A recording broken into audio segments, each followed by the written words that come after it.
Hi, my name is Eric with Everything Lead. Today I would like to discuss what a part per million is.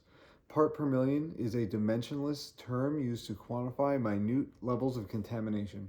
So imagine you have 1,000,000 grains of rice, and then you have 500 out of that million grains of rice are red. You would be able to visualize, you know what, I'm just going to do it. Okay, so 1,000,000 grains of rice is approximately 45,000 grams. So all I need to get is 100 pounds of rice. Snap. Put them into this mixer, and then I'm going to dilute these red rice grains into them. All right, the EPA and HUD have defined lead-based paint as being 1 milligram per square centimeter or 5,000 parts per million. The Consumer Product Safety Commission banned the residential use of lead-based paint and limited it to 600 parts per million. Updated that to 90 parts per million in 2009. Starting off with the 90 ppm, you can see there's barely any. There's like 2 specks. 500 becomes much more noticeable. 3,000 is where it really gets kind of everywhere. 5,000, which is the current limit, it's really contaminated. And the 30,000, it is completely everywhere. All right, so I'm going to verify this just using this micrograms per deciliter conversion chart. Yeah, so 35 parts per billion is pretty low.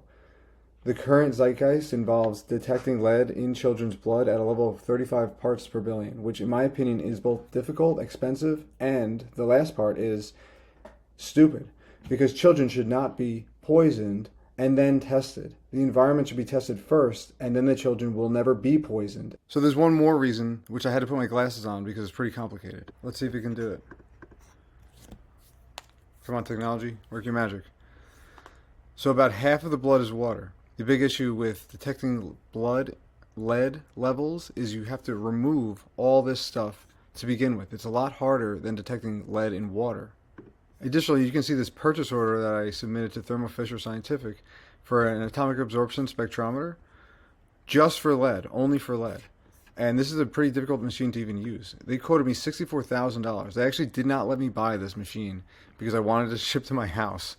But that's okay, because I have no use for it anyway. I was just buying it in a lead investigation frenzy. The combination of the ultra expensive equipment needed to detect the lead in the blood, the complicated manner of extracting the lead from the blood, and the idiotic nature of testing kids after they've been poisoned. Lead testing should be relegated to chemical tests or XRF tests on the wall. And I know that XRF is a complicated technology. It's difficult to use. It's somewhat dangerous to the operator. And it's very exclusive.